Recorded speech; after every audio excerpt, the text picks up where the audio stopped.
thoughts? Just so proud of our players. I mean, I don't know. I've won Sugar Bowls, Cotton Bowls, huge games my whole life. I don't know if anyone was ever better than that because everything that our players, you were there. And everything that our players went through in the last 24 hours, and then for them to go out there and lay it on the line like that and just give it everything they got. And it's just a special, special day, and I'm just so proud and happy for our players and so proud and happy for our assistant coaches. The Vandals snatch their first conference win of the season over the Troy Trojans and snap a 24-game road losing streak. Paul Petrino thinks his team is turning a corner as they prepare for homecoming against Louisiana Monroe. Inside the Vandals, next. Hey, welcome into another week here of Inside the Vandals. So glad you could be with us. I'm your host, Tom Purvis, and I'm joined now by Vandals head football coach Paul Petrino. Coach, thanks for being here. Thanks, Tom. Good to be here. Well, what a win for you guys, especially after the nightmare of travel getting to Troy. How excited were you? As excited as I've ever been in a win in my coaching profession. It was just a great win. I was so proud of our assistant coaches. What a great job they did of preparing and keeping everybody ready to go, and then really just so proud of our players because they went through a lot. It's kind of what we've pushed them. That's why we practice so hard. That's why we do the things we do. So, really to make them comfortable when they're uncomfortable, and that definitely was an uncomfortable trip, but they stayed focused, they stayed ready to go, and they went out and played their hearts out and found a way to win. In summary, you don't have to go through the whole thing, but what happened travel-wise and how did you guys adjust? Well, we were supposed to leave at about 1 o'clock in the afternoon, and we eventually left at 3 in the morning, and we arrived, I think we landed Alabama time at like 9:16, got on a bus, went to the airport, or went to the hotel, had breakfast.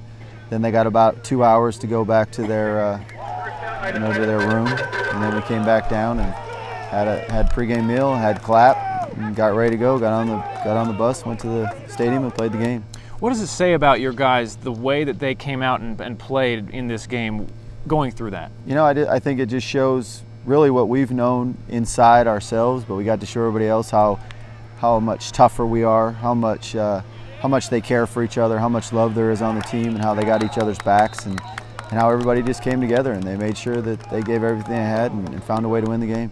How big was it just to win on the road? It's been a while for this program. How big was just that, winning on the road? That was big. There was all kinds of things that were big. It was big to get a conference win. It was big to win on the road.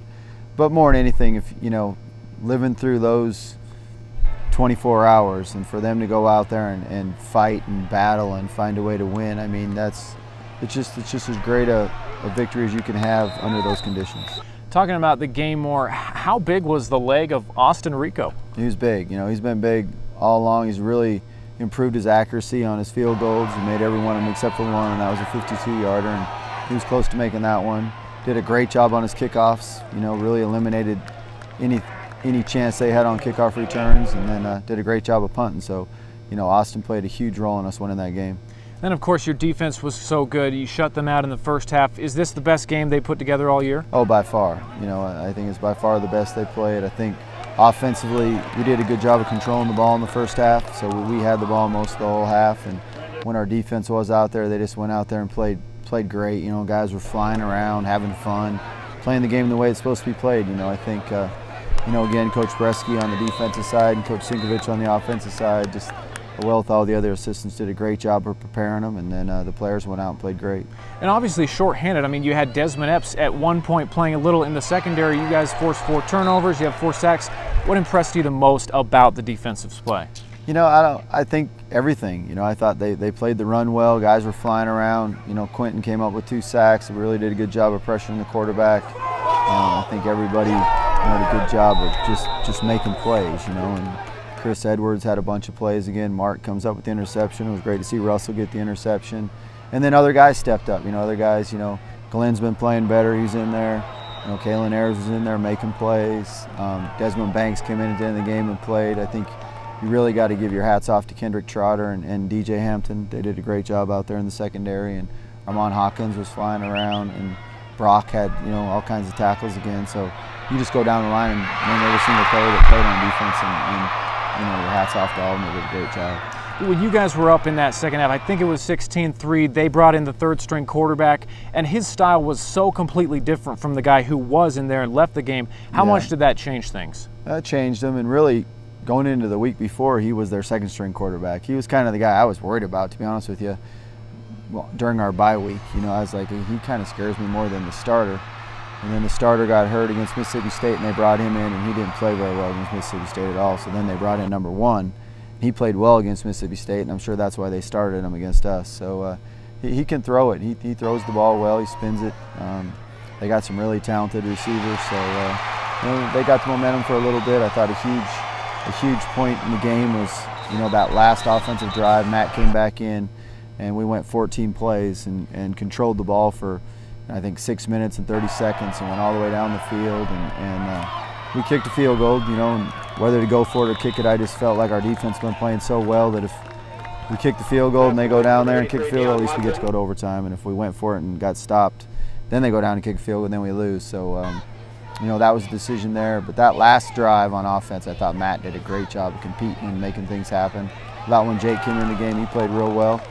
Obviously, Desmond had another great game, both sides of the ball, and it was just a team effort. Everybody did a great job to win the game. How gutsy of a performance that last drive you talked with Matt Linehan, taking off on some of those runs with the hurt ankle? Yeah, you know, he was just competing. You know, I think he was just kind of playing with a little bit of an extra competitive drive on that drive, and he just did a great job of willing his team to win. How is the ankle with Matt? How will it affect him going forward? And even how much do you feel like it affected what he could do in that game? It hurts him a little bit. You know, it hurts his mobility a little bit. That's why I think we got to keep playing Jake some. You know, I think it helps him not to be in there every single play, and bring Jake in and let him do some things. And I just think hopefully he'll get better each week and continue to rehab it and continue to get better. He's Vandals head coach Paul Petrino. We're going to take a break, but when we're back, we'll look ahead as the Vandals are back here at home for homecoming. They'll be taking on Louisiana Monroe. We'll talk with Coach about that next here on Inside the Vandals.